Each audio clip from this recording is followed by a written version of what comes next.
আজকে যদি আমার আব্বু আম্মু বেঁচে থাকতো তাহলে তো আমাকে নতুন জামা কিনে দিত, তাই না? তা দিত, কিন্তু তোমার আব্বু আম্মু তো বেঁচে নেই। পারুল কি করো? এই তো কাম করি। জানো আজকে আব্বু আম্মু ঈদের শপিং করতে গেছে। ঈদের শপিং? ঈদের শপিং করতে হবে কেন? আহা পাগল, তুমি এটা জানো না? ঈদের দিন যদি নতুন কাপড় চোপড় না পরে তাহলে তো ঈদই হয় না। আজকে যদি আমার আব্বু আম্মু বেঁচে থাকতো তাহলে তো আমাকে নতুন জামা কিনে দিত, তাই না? তা দিত, কিন্তু তোমার আব্বু আম্মু তো বেঁচে নেই। তাহলে থাকো তুমি, আমার হোমওয়ার্ক আছে, আমি যাই।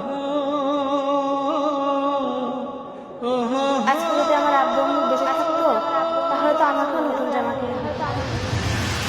আচ্ছা, যা কিছু কেনাকাটা করেছি মোটামুটি হয়ে যাবে তো না?